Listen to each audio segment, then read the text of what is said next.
반갑습니다. 오늘 함께 말씀으로 은혜를 나누고 이 시대를 살아가는 우리에게 주시는 하나님의 마음, 또 하나님의 뜻, 하나님의 말씀을 듣는 우리가 되면 좋겠습니다.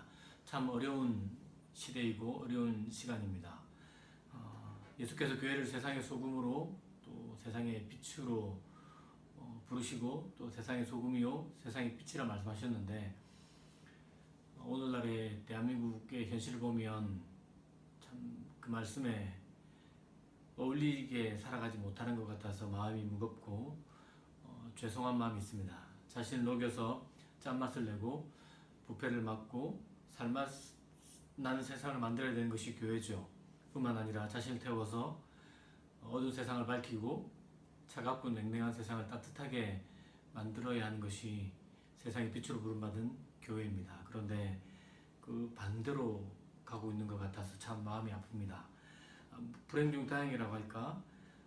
모든 교회가 다 그렇게 하진 않습니다. 사실 한국의 대다수의 교회가 행정명령을 잘 수행하고 있고 방역 지침을 잘 지키려고 노력하고 있습니다. 사실 저희 교회만 봐도 그렇습니다. 코로나가 시작할 때 바로 대처를 했고 예배를 축소했습니다. 쉽지 않았지만 그렇게 결정했죠. 또 이게 좀 더 심각해지면서 예배를 전면 온라인으로 바꾸기도 하고 정말 최소한의 사람으로만 예배를 드리게 됐습니다. 상황이 좀 심각해졌을 때는 여름 행사, 여름 수련회 모두 취소하거나 아주 축소하거나 온라인으로 바꾸었습니다. 또 코로나 시대 함께 극복하기 위한 일환으로 온가족 수련회를 가졌는데 주로 영상으로, 물론 참여하신 분도 계셨지만 그때 조금 상황이 나와서 참석한 분도 계셨지만 주로 온라인으로 그렇게 가족 수련을 가지기도 했습니다. 지금도 코로나19 극복을 위해서 교회가 함께 노력하고 있습니다. 지난 주간 또 이번 한 주간, 두 주간에 걸쳐서 코로나19 극복을 위해서 특별 기도회를 가지고 있습니다. 지난주 첫날에만 한 40명 이하의 성도들과 예배를 드리고 그 다음부터는 전면 온라인으로 특별 새벽 기도회를 그렇게 드리고 있습니다. 예배를 축소하고 있고 행정명령을 따르고 있습니다. 이번 주 오늘은 정말 최소 인원으로 9명 이하의 성도만 예배를 드리고 모두 온라인으로 예배를 드리고 있습니다. 사회적 거리두기, 생활 방역 지침에 적극적으로 따르고 있습니다. 다른 이유 하나도 없습니다. 생명 살리기 위함이고 소금이 되고 빛이 되기 위한 우리의 노력이자 자신을 녹이는 것, 또 자신을 태우는 우리의 모습이라 할 수 있습니다. 물론 아쉬운 부분이야 있지만 그럼에도 교회가 함께 노력하고 있다는 사실을 여러분 꼭 알아주시면 좋겠습니다. 뿐만 아니라 함께 우리 교회를 위해 기도할 뿐 아니라 한국 교회를 위해서 기도하면서 이 어려운 시기를 잘 극복해내고 지혜롭게 극복해내는 교회가 되도록, 뿐만 아니라 이 어려운 시기에 더 많이 사랑하고 더 잘 섬기는 한국 교회가 되도록, 그래서 하나님으로부터 칭찬받고 또 대한민국 국민으로부터도 칭찬받는 교회로 새롭게 거듭날 수 있도록, 좀 먼 일이지만 그 일을 감당해내는 교회가 될 수 있도록 기도해 주시면 좋겠습니다. 우리는 계속해서 예수께서 가르쳐 주신 기도의 의미를 찾아서 말씀 나누고 있습니다. 지난 시간 오늘 우리에게 일용할 양식을 주소서라는 제목으로 하나님의 말씀 나누었습니다. 오늘은 같은 제목으로 한 번 더 이 말씀을 나누고 싶습니다. 이 시대적 상황을 보면서 또 이 기도에 담긴 의미를 보면서 한 번 더 다뤄야겠다라고 생각했기 때문입니다. 지난 시간 말씀을 간단하게 복습하자면 일용할 양식을 구하는 기도는 가장 절실한 필요를 구하는 기도, 그리고 또 하나님께로 돌아가는, 하나님께 더 가까이 가는 기도, 그리고 영혼의 양식을 구하는 기도, 피조물 전체를 아우르는 우리를 위한 기도, 그리고 세상의 흐름을 거스르는 기도라고 했습니다. 이 시간은 오늘이라는 단어에 주목해서 하나님의 말씀을 함께 나누고 싶습니다. 예수께서 가르치신 기도는 말 그대로 오늘 우리에게 일용할 양식을 구하는 기도입니다. 오늘을 위한 기도입니다. 이 가르침에 비춰보면 저를 포함해서 아마 우리 청년 여러분 모두 거의 대부분이 오늘을 위한 기도를 드리기보다는 내일을 위한 기도를 훨씬 더 많이 드리는 것 같아요. 실제로 우리가 드리는 기도의 제목을 한번 보십시오. 좋은 대학 가게 해주십시오. 아니면 좋은 성적 얻게 해주십시오. 좋은 스펙 쌓게 해주십시오. 좋은 직장을 얻게 해주십시오. 이직할 수 있게 해주십시오. 좋은 사람 만나게 해주십시오. 믿음의 배우자 얻게 해주십시오. 좋은 배우자 얻게 해주십시오. 좋은 환경에서 살게 해주십시오. 뭐 이런 기도를 합니다. 다분히 미래적인 기도이죠. 결혼하고 나면 또 나이가 좀 더 들면 기도의 제목이 조금씩 바뀝니다. 건강한 자녀 얻게 해주십시오. 또 자녀가 잘 자라게 해주십시오. 자녀가 좋은 믿음의 친구들, 좋은 목사님, 좋은 교회, 좋은 선생님, 좋은 책을 만나게 해주십시오. 기도합니다. 자녀 잘 되게 해주세요. 좋은 이웃 만나게 해주세요. 좋은 곳으로 이사하게 해주십시오. 아니면 승진하게 해주십시오. 사업 잘 되게 해주십시오. 큰 질병 안 걸리게 해주십시오. 내 자녀가 결혼하게 해주십시오. 손자 손녀 보게 해주십시오. 잘 죽게 해주십시오. 대부분 우리가 드리는 기도가 굉장히 미래적입니다. 이런 기도 사실 다 중요합니다. 우리가 살아가면서 하나님께 꼭 드려야 될 기도이고 아주 중요한 기도입니다. 근데 말씀드린 것처럼 우리가 이런 기도 많이 하는데 굉장히 미래 중심적인 기도입니다. 예수께서는 오늘 우리에게 일용할 양식을 구하라고 했는데 우리의 기도, 우리 가장 대부분의 기도를 보면 아주 미래적인 기도가 많습니다. 도대체 왜 이럴까? 미래가 불투명하기 때문에 그렇죠. 미래가 걱정되고 미래가 불안하고 뭔가 그런 일들 때문에 이렇게 미래에 대한 기도를 많이 하는 것 같습니다. 불확실함은 우리의 마음을 불편하게 만듭니다. 몇 가지 조건이 잘 맞아떨어지면 불편한 정도가 아니라 두렵게 만들 수도 있습니다. 지금 코로나19 사태가 아직 안정이 안 됩니다. 오히려 더 잠깐 지금 줄어들고 있긴 한데 막 퍼져나가고 있는 중이죠. 불안합니다. 전 세계적으로 본다면 이 불안함은 이루 말할 수가 없습니다. 이처럼 불안하니까 미래를 위해서, 내일을 위해서 더 많이 기도하는 겁니다. 여러분 어디 코로나뿐이겠습니까? 코로나 이전에도 사실 우리는 내일에 대한 걱정이 많았습니다. 직장을 구하는 것, 아니면 결혼에 대한 것, 등등 이직에 대한 것들 아주 걱정이 많고 대부분 우리가 그것을 위해서 기도하고 있습니다. 여러분 내일을 잘 준비해야 되는 것 맞습니다. 내일을 위해 준비하고 또 지혜롭게 행동하고 대처하는 것 아주 필요하고 계획을 세우고 실천하는 것도 아주 중요합니다. 그런데 내일에 대한 걱정이 너무 지나치면 오늘을 잘 살아갈 수가 없습니다.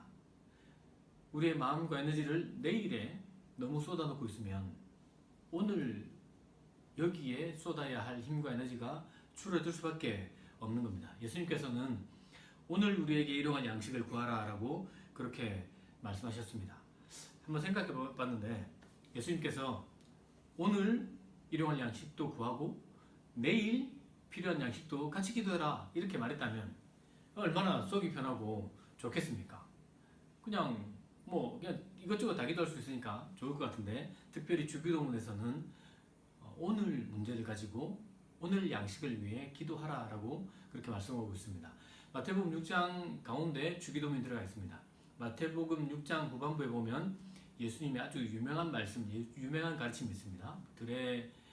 공중에 나는 새, 들에 핀 백합, 하나님이 먹이시고 입히시고 돌보신다. 내일 걱정, 내일 하라. 오늘 한날 괴로우면 그날 충분하다. 이렇게 말씀하신 말씀이 있습니다. 그 말씀에서도 내일 염려하지 말고 오늘 충실하게 살아가자라는 말씀을 하고 있습니다. 같은 마태복음 6장 가운데 있는 주기도문과 결론적으로 마태복음 6장 결론 부분에 있는 내용이 일맥상통한다라고 할 수 있겠죠. 예수께서 그렇게 말씀해 주셨는데 이 예수께서 가르쳐 주신 이 내용이 신약에만 그렇게 있는 것이 아닙니다. 구약에도 예수의 이 가르침과 정말 일맥상통하는 사건, 말씀이 있습니다. 출애굽한 이스라엘 백성들입니다. 그들이 아주 많은 숫자 아닙니까? 최소 200만에서 많으면 훨씬 더 많은 그런 인구가 광야를 떠돌고 있습니다.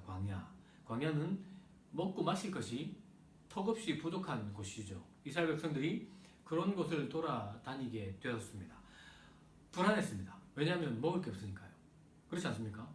내 자녀 아니면 근데 부모님, 나도 마찬가지고 처자식이 당장 저녁 먹을 것이 없다라고 생각하면 마음이 불안한 겁니다. 근데 그게 또 광야예요. 오늘만 없는 게 아니라 내일도 모레도 이 광야를 얼마나 돌지 모르겠지만 광야를 도는 기간 내내 먹을 것이 부족할 수밖에 없는 겁니다. 마음이 불안했죠. 그리고 그들에게 하나님께서 만나를 내려주셨습니다. 만나를 빛처럼 내려주셨습니다. 제가 그 말씀을 한번 읽어드리겠습니다. 출애굽기 16장 4절입니다. 그때 여호와께서 모세에게 이르시되 보라 내가 너희를 위하여 하늘에서 양식을 비같이 내리리니 만나를 비처럼 내린다는 겁니다. 백성이 나가서 일용할 것을 날마다 거둘 것이라. 이같이 하여 그들이 내 율법을 준행하나 아니하나 내가 시험하리라. 하나님께서 만나를 비처럼 내려주시는데 조건이 있습니다. 일용할 것을 날마다 거두라 라는 그런 조건을 달아놓고 있습니다. 다른 번역을 봐도 그렇습니다. 다른 성경에서는 매일 그날 분량을 거두도록 해라 라고 하셨고, 새 번역에서도 백성이 날마다 나가서 그날 먹을 만큼 거두어 먹어라 이렇게 말씀해 놓으셨습니다. 감사한 일인데, 사실 감사한 일이죠. 그런데 조금만 생각해 보면 좀 귀찮습니다.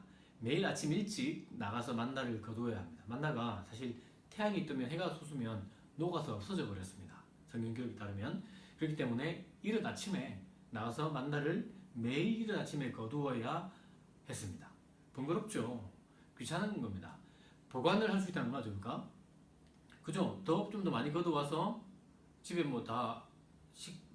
쌀떡이 있을 수도 있고 보자기가 있을 수도 있고 그릇이 있는 것도 아니겠습니까? 거기에 보관해 놓고 필요할 때 내일도 그렇게 좀 먹고 하면 얼마나 좋을까? 사실 6일째 되는 날은 안식일 것까지 이틀치가 내렸습니다.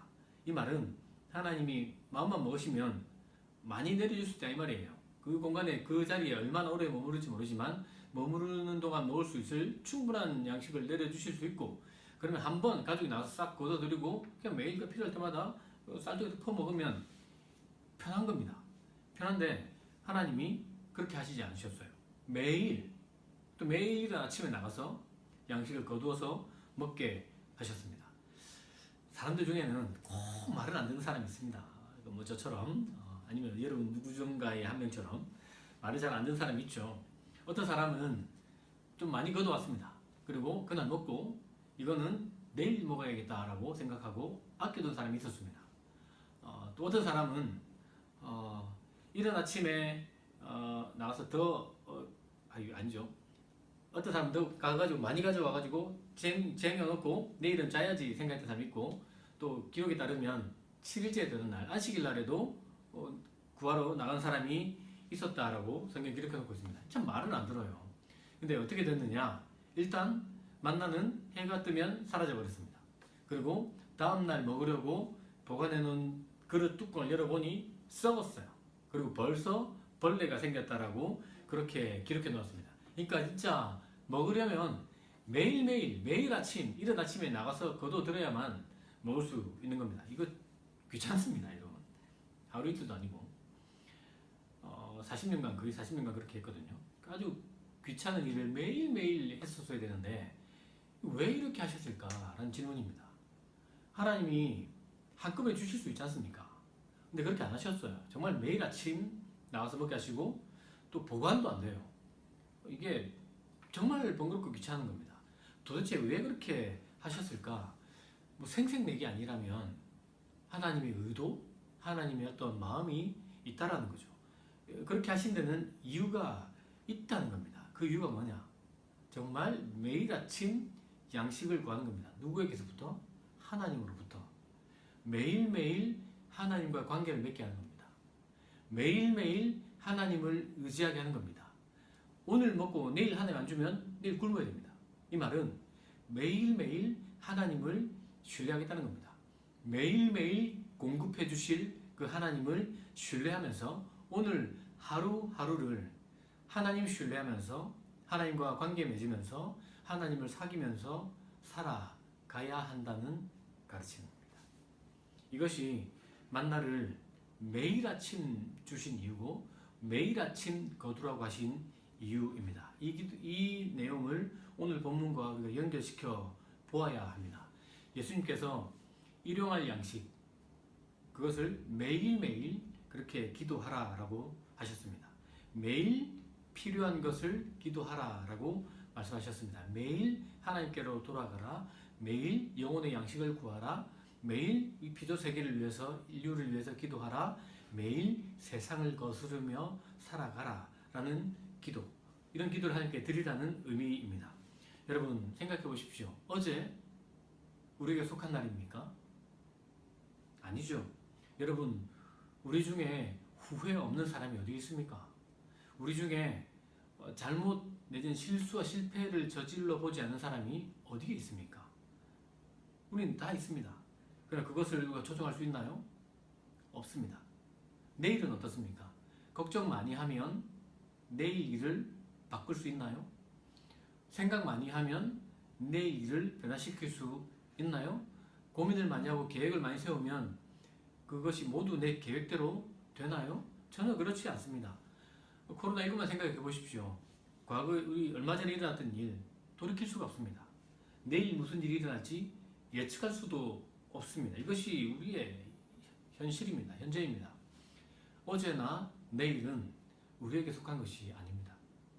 오직 오늘만, 지금, 여기, 이 순간, 지금 바로 예배하는 이때만 우리에게 주어진 시간인 겁니다.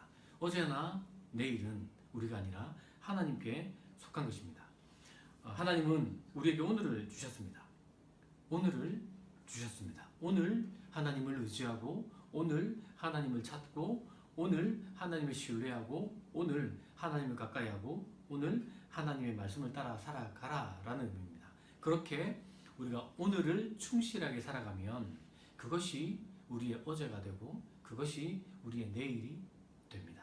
다시 말해, 오늘 하나님과 바른 관계 속에서 오늘 하나님을 신뢰하고 오늘 하나님을 의지하며 오늘 하나님의 말씀을 따라 오늘 더 많이 사랑하고 더 많이 용서하고 오늘 우리가 성실하고 정직하고 바르게 살아가면 그것이 우리의 일생이 되는 겁니다. 충만한 일생, 정말 살아내야 할 일생이 되고 의미가 있는, 재미가 있는, 보람이 있는 정말 하나님께 드릴 만한 일생이 되는 겁니다. 그래서 예수께서 우리에게 오늘 우리에게 일용할 양식을 구하라, 오늘을 위한 기도를 드리라라고 가르쳐 주신 겁니다. 하나님은 우리에게 오늘을 살아가라고 말씀하십니다. 여러분, 어제에 묶여 있으면 오늘 내디뎌야 할 걸음을 내디디지 못합니다. 과거의 아픔에 묶여 있으면 오늘 걸어가야 할 길을 제대로 걷지 못해요. 뿐만 아니라 내일 일을 지나치게 염려하면 오늘 걸어가야 할 길을 제대로 걷지 못합니다. 그렇기 때문에 오늘은 우리가 충실하게 살아내야 할 유일한 시간이고 우리에게 주어진 유일한 순간입니다. 그래서 과거의 아픔, 과거의 슬픔, 내일에 대한 두려움, 불확실함을 자꾸 우리 속쪽으로 끌어당기지 말고 이것은 하나님께 속한 것이기 때문에 하나님께 맡겨드리고 오늘 이렇게 열심히 살아가라고, 열심히 기도하며 바르게 살아가라고 예수께서 가르쳐 주셨습니다. 이렇게 예수께서 확신 있게 가르치고 또 이렇게 기도를 하게 하신 데는 분명한 근거가 있고 이유가 있습니다. 우리가 제가 읽어드리지 않았지만 마태복음 6장을 보십시오. 하나님이 공중의 새를 먹이시고 들에 핀 꽃을 입히십니다. 우리에게 필요한 것 하나님이 아시고 그것을 공급해 주시겠다고 약속하셨습니다. 그리고 실제로 그렇게 약속을 지키고 계십니다. 그렇기 때문에 이 하나님을 신뢰하면 우리가 오늘을 더 정직하게, 더 바르게, 더 성실하게 하나님을 더 사귀면서 하나님을 더 찾으면서 하나님께 더 가까이 가면서 살아낼 수 있습니다. 여러분, 코로나19로 세상이 시끄럽습니다. 도대체 어떻게 될까? 누구도 알 수가 없습니다. 하나님께 속해 있기 때문에 그렇습니다. 이 세상을 누가 바꿔낼 수 있겠습니까? 이 세상에 누가 소망을 줄 수 있고 누가 빛을 비춰줄 수 있으며 누가 짠맛을 내고 살맛 나는 세상을 바꿔줄 수 있나요? 하나님을 신뢰하면서 오늘을 바르게 사는 사람입니다. 하나님을 신뢰하면서 오늘 하나님의 말씀대로 더 많이 사랑하는 사람입니다.